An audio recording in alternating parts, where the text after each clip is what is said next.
കേരളത്തിൻ്റെ തന്നെ സുപ്രധാന വാണിജ്യ മേഖലയായിരുന്ന ഒരു പ്രദേശം.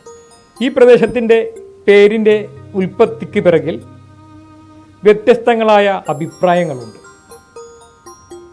അതിൽ സുപ്രധാനമായത് 4 മതവിഭാഗങ്ങൾ ഈ സ്ഥലനാമത്തിൻ്റെ ഉൽപ്പത്തിക്ക് പിന്നിൽ തങ്ങളുടേതായ പൈതൃകം ഉണ്ടെന്ന് അഭിപ്രായപ്പെടുന്നു എന്നതാണ്.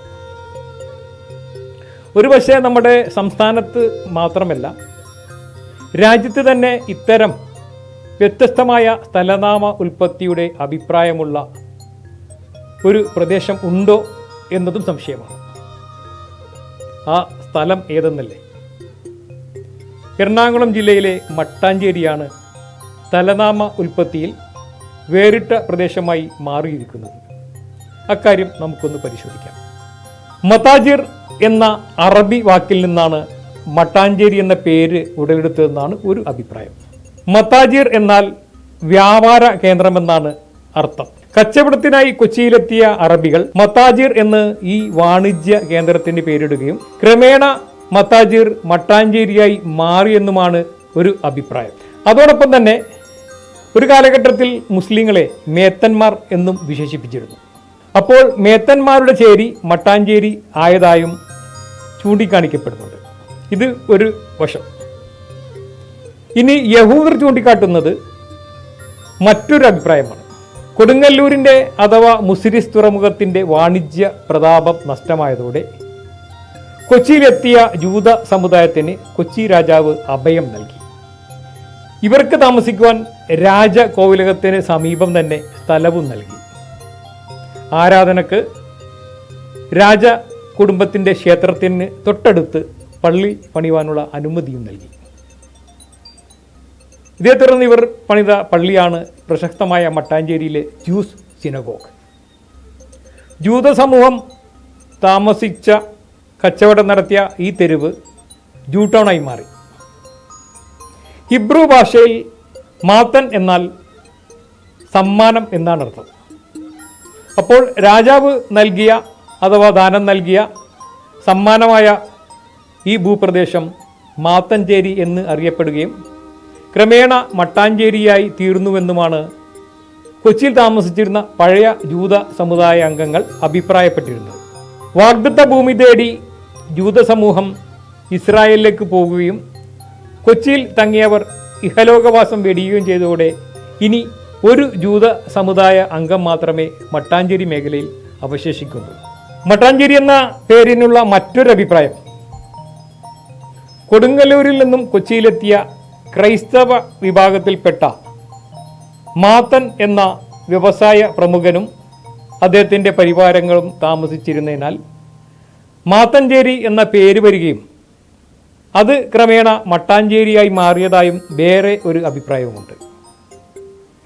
മട്ടാഞ്ചേരി ബസാറിനോട് ചേർന്ന് ഭാരത് സേവക് സമാജ് അഥവാ BSS എന്നൊരു സ്ഥാപനമുണ്ട്. ഈ സ്ഥാപനത്തിൻ്റെ എതിർവശം മത്തേസ് പറമ്പ് എന്ന സ്ഥലമാണ്. ഈ സ്ഥലം ഒരു കാലഘട്ടത്തിൽ മാത്തനും പരിവാരങ്ങളും താമസിച്ചിരുന്നതായാണ് പറയപ്പെടുന്നത്. അപ്പോൾ മാത്തൻസ് പറമ്പ് ക്രമേണ മത്തേസ് പറമ്പായി മാറിയെന്ന ഒരു അഭിപ്രായവുമുണ്ട്. ഇനി മറ്റൊരു അഭിപ്രായമുള്ളത് 5 മന എന്ന പ്രസക്തമായ ഒരു മന മട്ടാഞ്ചേരി ഉണ്ടായിരുന്നു. ഈ മനക്ക് സമീപത്തെ ഒഴിഞ്ഞ ഭൂമിയിൽ ജോലി തേടിയെത്തിയ ആളുകൾ താമസത്തിന് ഉപയോഗിച്ചു. അത് ക്രമേണ ചേരിയായി മാറുകയും ചെയ്തു. തുടർന്ന് ഈ പ്രദേശം മനച്ചേരി എന്നറിയപ്പെടുകയും അത് പിന്നീട് മട്ടാഞ്ചേരിയായി കാലാന്തരത്തിൽ മാറിയെന്നുമുള്ള ഒരു വാദവും ഉണ്ട്. സ്ഥലനാമത്തെ സംബന്ധിച്ച് വ്യത്യസ്തമായ അഭിപ്രായമുണ്ടെങ്കിലും ഇവിടെ ആശയപരമായി ഒരു തർക്കമോ ഒന്നുമില്ലാട്ടോ. ഇതെല്ലാം ഒരു നിർവചനങ്ങൾ പറഞ്ഞുപോയി എന്ന് മാത്രമുള്ളൂ. വിവിധ സമുദായങ്ങൾ ഒരുമയോടെ താമസിക്കുന്ന ഒരു ഭൂപ്രദേശമാണ് മട്ടാഞ്ചേരി. 36ഓളം വ്യത്യസ്തമായ വിഭാഗങ്ങൾ താമസിക്കുന്ന ഭൂമികയാണ് ഈ മട്ടാഞ്ചേരി. ഇനി ഇതിനെല്ലാം പുറമെ മറ്റൊരു അഭിപ്രായം ഈ സ്ഥലനാമത്തെക്കുറിച്ചുള്ളത് മട മട്ട എന്ന വാക്കുകളിൽ നിന്നാണ് മട്ടാഞ്ചേരി എന്ന സ്ഥലനാമത്തിന് ഉൽപ്പത്തി ഉണ്ടായതെന്നുള്ള ഒരു അഭിപ്രായം കൂടിയുണ്ട്. വരമ്പിടൽ, മാടുക എന്നീ വാക്കുകൾക്ക് മാട് എന്ന് പറയും. കായൽ വക്കിൽ പൊങ്ങിയ സ്ഥലത്തിന് മാടം എന്നും പറയാറുണ്ട്.